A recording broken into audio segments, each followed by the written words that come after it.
আজকে একটা ঝিঙের দুর্দান্ত নিরামিষ রেসিপি নিয়ে আপনাদের কাছে হাজির হয়ে গেছে। নমস্কার বন্ধুরা, শ্বশুর বৌমা রান্নাঘর অ্যান্ড ব্লগ চ্যানেলে সকলকে স্বাগত। আশা করি আপনারা সকলে ভালো আছেন। তাহলে রেসিপিটি দেখে নেওয়া যাক। আর পুরনো বন্ধুদের পাশে থাকার জন্য অনেক অনেক ভালোবাসা। আর নতুন বন্ধুরা আমাদের রেসিপিগুলো যদি ভালো লেগে থাকে সাবস্ক্রাইব করে দিয়ে পাশে থাকবেন। এইখানে আমি ঝিঙে খোসা ছাড়িয়ে ঝিঙেগুলোকে মাঝখান থেকে অর্ধেক করে 3 টুকরো করে নিয়েছি। টুকরোগুলো কিন্তু বড় বড়ই রাখা হবে। এবার ভালো করে জল দিয়ে ধুয়ে নিয়েছি। তারপর গ্যাসের ওভেনে কড়াই বসিয়ে কড়াইটা ভালো করে গরম করে নিয়ে দিয়ে দিচ্ছি সর্ষের তেল। একটা ছোট বাটির মধ্যে দিয়ে দিচ্ছি 1 চা চামচ সাদা জিরের গুঁড়ো, 1 চা চামচ ধনের গুঁড়ো দিয়ে সামান্য জল দিয়ে দিলাম। আর দেব এর মধ্যে 1 চা চামচ লঙ্কার গুঁড়ো দিয়ে ভালো করে মিশিয়ে নিয়ে তেলটা গরম করে নিয়ে ওর মধ্যে দিয়ে দিচ্ছি ফোড়নে কালো জিরে, জিরের গুঁড়ো, ধনের গুঁড়ো আর লঙ্কার গুঁড়ো গুলে নেওয়ার পরে ওর মধ্যে দিয়ে দিলাম 1 চা চামচ হলুদ গুঁড়ো দিয়ে সমস্ত কিছু জলে গুলে নিয়ে ভালো করে তারপর গরম তেলের মধ্যে ঢেলে দিলাম। আর গ্যাসের ফ্লেম মিডিয়ামে রেখে ভালো করে কষিয়ে নেব, কারণ জিরে আর ধনের গুঁড়োর গন্ধটা যাওয়া পর্যন্ত। মশলার থেকে কিন্তু তেল ছাড়তে শুরু করেছে, কাঁচা গন্ধ চলে গেছে। এবার এর মধ্যে দিয়ে দিলাম কেটে নেওয়া ঝিঙেগুলো। ঝিঙের টুকরোগুলো কিন্তু অবশ্যই বড় বড় রাখতে হবে। তারপর মশলার সাথে ভালো করে মিশিয়ে নেব।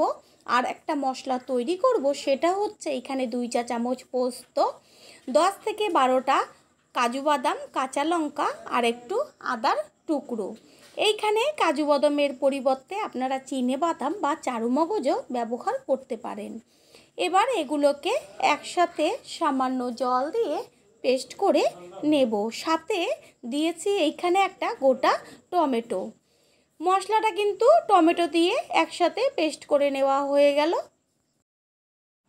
দেব পরিমাণ অনুযায়ী লবণ দিয়ে ভালো করে মিশিয়ে নেব। আর লবণ দেওয়ার পরেই কিন্তু জল ছাড়তে শুরু করবে।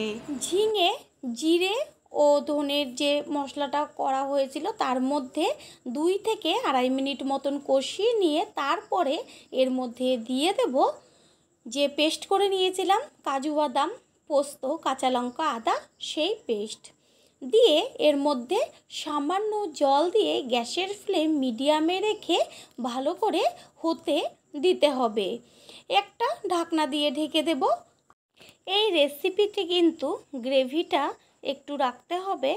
আর এই গ্রেভিতেই যা টেস্ট হয় এটাই কিন্তু গরম গরম ভাতের সাথে আর রুটি বা পরোটা, লুচি যে কোনো কিছুর সাথে কিন্তু খুবই ভালো লাগবে খেতে। এবার একটি ঢাকনা দিয়ে ঢেকে দেব। আর 3 থেকে 4 মিনিট পর ঢাকনাটা সরিয়ে দিয়ে একটু ওপর নিচ করে নেড়ে দিতে হবে। ঝিঙে কিন্তু আমাদের রেডি। এবার ওপরে একটু ছড়িয়ে দেব কাঁচা সর্ষের তেল দিয়ে ভালো করে মিশিয়ে নেব। ঝিঙে যেহেতু একটু মিষ্টি মিষ্টি ধরনের হয়, তারপরে পোস্ত দেওয়া, তাই এইখানে কিন্তু মিষ্টি দেওয়ার কোনো প্রয়োজন নেই। ঝিঙের এই নিরামিষ রেসিপি কিন্তু অলমোস্ট রেডি। এবার একটি পাত্রে তুলে নেব।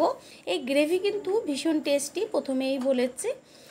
আর রেসিপিটি কেমন লাগলো একটা লাইক, কমেন্ট ও পারলে একটা শেয়ার করে অবশ্যই জানাবেন। আপনাদের থেকে চাই আমরা অনেক অনেক ভালোবাসা ও সহযোগিতা।